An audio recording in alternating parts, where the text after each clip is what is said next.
अतः कीलक स्तोत्र। जो व्यक्ति इस कीलक मंत्रों को जानता है वही पुरुष कल्याण को प्राप्ति करता है। जो अन्य मंत्रों के साथ सप्तदशी स्तोत्र में देवी स्तुति करता है उसको इसमें देवी की सिद्धि हो जाती है। अपने कार्य की सिद्धि के लिए दूसरे की साधना करने की आवश्यकता नहीं होती है। बिना जप के ही उनके उच्चाटन आदि के कार्य सिद्ध हो जाते हैं। लोगों के मन में शंका थी कि केवल सप्तदशी की उपासना से अथवा सप्तदशी को छोड़कर अन्य मंत्रों की उपासना से भी समान रूप से सर्व कार्य सिद्ध हो जाते हैं।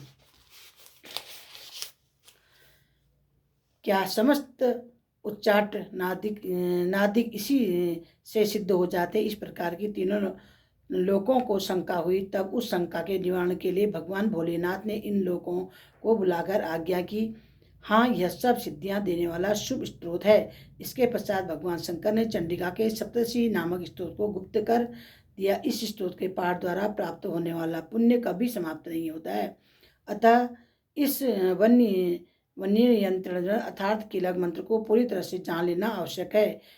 वह साधक भी सभी प्रकार का श्रेय प्राप्त कर लेता है, इसमें कोई संशय नहीं है। कृष्ण पक्ष की चतुर्थी या अष्टमी के दिन एकाग्र होकर भगवती की सेवा में अपना सब कुछ समर्पित कर देता है और फिर उसे प्रसाद रूप में ग्रहण कर देता है। उस पर भगवती प्रसन्न होती है, अन्यथा नहीं। इस प्रकार सिद्धि के प्रतिबंधक रूप से कीलक के द्वारा महादेव ने इसे कीलित कर दिया।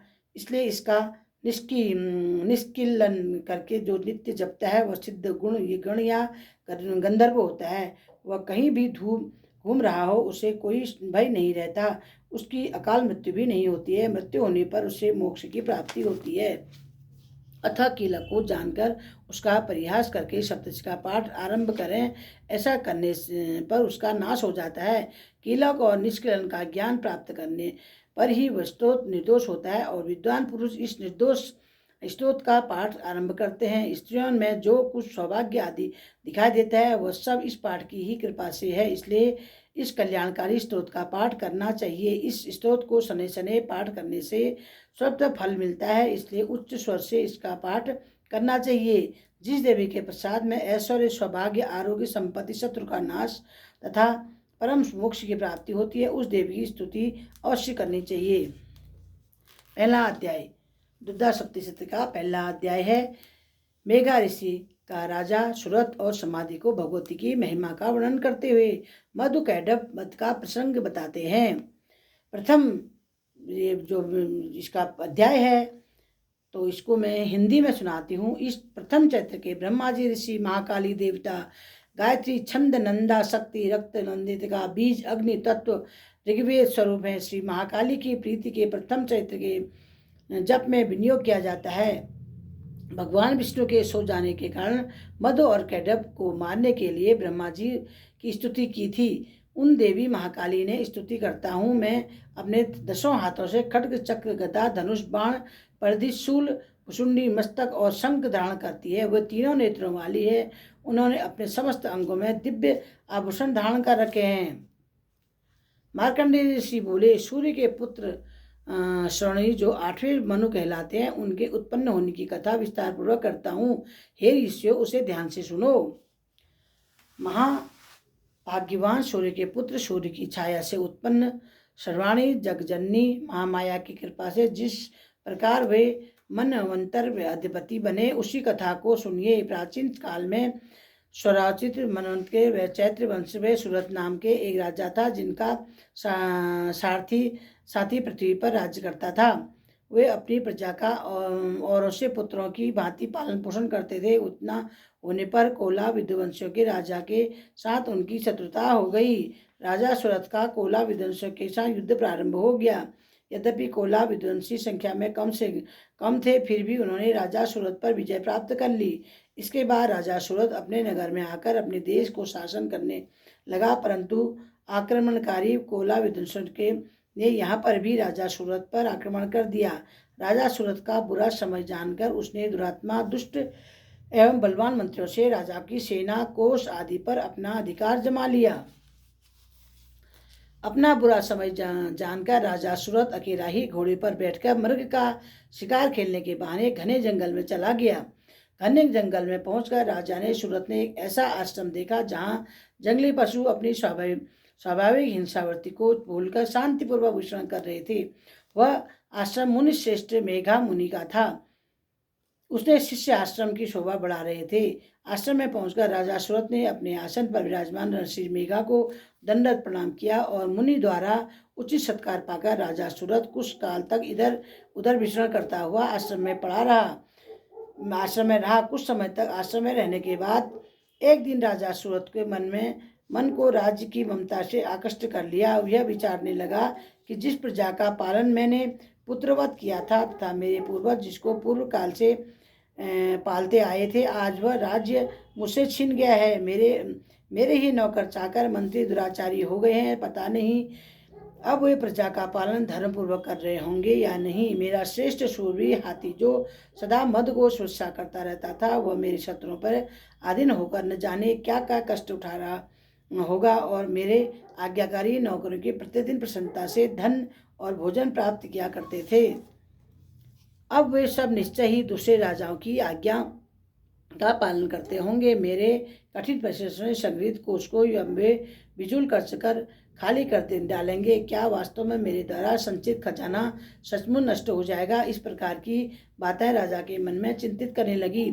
इस प्रकार सोचते सोचते एक दिन महर्षि मेघा के आश्रम में पास राजा सूरत के एक वैश्य को देखा। राजा ने उसके पास जाकर पूछा, तुम कौन हो? आश्रम में आने का क्या कारण है? तुम इस समय मलिन और मुख और शोक रहित दिखाई दे रहे हो, इसका क्या कारण है? राजा सूरत ने इस प्रकार सहजतापूर्वक बातें सुनकर वैश्य ने अत्यंत नम्रता से उत्तर दिया। वैश्य बोला, मैं वैश्य जाति का धनवान कुल से जन्म लेने वाला मैं समाधि नाम का व्यक्ति हूँ। धन के लोभ में पड़कर मेरे पुत्र व स्त्री ने मुझे घर से निकाल दिया है।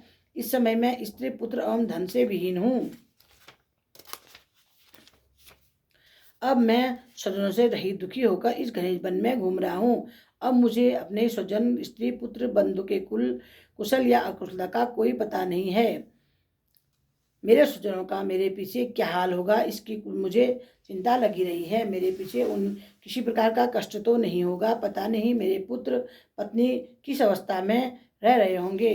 वो सदाचारी जीवन बिता रहे होंगे या दुराचारी बन गए होंगे। राजा बोला, तेरे पुत्रों स्त्री तथा बंधु बांधवों को लोभवश तेरा धन संपत्ति सब कुछ छीन लिया है, फिर भी तुम्हारा चित्त उनमें क्यों प्रेम करता है? वैश्य ने उत्तर दिया, आपका कहना ठीक है, किंतु क्या करूं, मेरा मन निष्ठुर नहीं होता है। उन्होंने धन के लोभ में पकड़कर पिता का स्नेह, पति का प्रेम, आत्मीजनों के स्नेह को तिलांजलि देकर मुझे घर से निकाल दिया है। हे राजन, मेरा चित्त फिर भी उन्हीं की ओर आसक्त हो जा रहा है। मैं यह जानते हुए भी अनजान हो रहा हूँ। उनके लिए मैं अब लंबी लंबी सांसें ले रहा हूँ और मेरा हृदय अत्यंत दुखी हो रहा है। क्या करूं, मेरा मन उनके प्रति निष्ठुर नहीं हो पा रहा है। मार्कंडेय ऋषि बोले, हे ब्राह्मण, उनके पश्चात महाराज सूरत और वह वैश्य दोनों महर्षि मेघा के पास गए। समाधि नामक के वैश्य राजा सूरत महर्षि के साथ तथा योग्य न्यायकुल विनय पूर्वक बर्ताव करके बैठे। तत्पश्चात वैश्य और राजा के ने उनके साथ वार्तालाप आरंभ किया। राजा बोला, भगवान, मैं आपसे एक बात पूछना चाहता हूँ, उसे बताइए। मेरा मन मेरे वश में नहीं है। यह बात मेरे मन की आंदोलित कर रही है। मेरा राज्य मेरे हाथों से निकल गया है, फिर भी मेरी ममता राज्य के बारे में बनी हुई है। यह जानते हुए भी वह राज्य मेरा नहीं है। अज्ञानी की भांति मुझे उसके लिए दुखद होता है कि क्या है, इधर इस वैश्य को भी पुनः स्त्री संबंधियों से अपमानित करके घर से निकाल दिया है।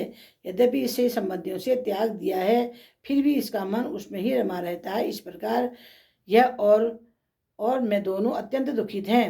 हे महाभाग, उन दोनों के अवगुणों को देखकर भी हम दोनों का मन में उनके लिए ममता जनित आकर्षण पैदा हो रहा है। हमें इसका ज्ञान करते रहते हुए भी ऐसा क्यों है?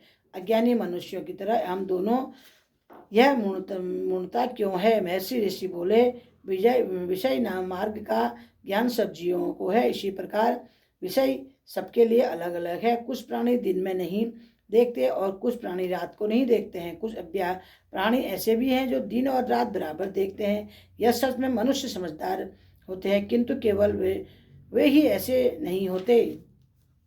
पशु पक्षी मृग आदि भी ज्ञान रखते हैं। जैसे पशु पक्षी ज्ञानी है, वैसे ही मनुष्यों का ज्ञान है। जिस प्रकार ज्ञान मनुष्यों में है, वैसा ही इन पशु पक्षी आदि मृग आदि में है। इसके अतिरिक्त दोनों में कई बातों का समानता है। ज्ञान के होने से भी इन पक्षियों को देखो, ये अपने बच्चों को चोंचों में दाना लाकर खिलाते हैं। यद्यपि स्वयं भूख से पीड़ित हों तो फिर भी बच्चों का मोह उनके कार्य कराता है। हे भद्र पुरुष, क्या इस पुरुष को नहीं देखते जो प्रत्युत प्रकार के लोभ के कारण पुत्रों की प्राप्ति की कामना करते हैं, लोभ में वशीभूत होकर उसका लालन पालन करते हैं। लोभ यह है, हमारी वृद्धावस्था में पुत्र हमारा लालन पालन करेंगे। क्या तुम ऐसा रोज देखते हो? पुत्र पौत्र उसका भरण पोषण भी करे, फिर भी माता पिता अपने बच्चों का लालन पालन करते हैं। विश्व की महामाया के प्रभाव से ममता रूपी भंवर में युक्त होकर मोह के भंवर में डाल दिया। इसे विस्मय करने की आवश्यकता नहीं है, क्योंकि यह सब भगवान विष्णु की योग निद्रा है। महामाया के सारे विश्व को मोहित कर रखा है। वही देवी योग माया ज्ञानियों के चित्त की बलपूर्वक खींचकर मोह में डाल देती है। भगवान का ही उसी माया द्वारा जगत उत्पन्न होता है। देवी महामाया प्रसन्न होकर अपने भक्तों को वरदान देती है, जिससे मुक्त प्राप्त होती है। यही मुक्ति की परम सेतु है। यही सनातनी ब्रह्म ज्ञान स्वरूप विद्या है। यह देवी सांसारिक बंधनों का कारण है तथा यही सर्वश्री ईश्वरी है। राजा बोले, हे महात्मा, आप किसको महामाया कहते हैं और कौन सी देवी है?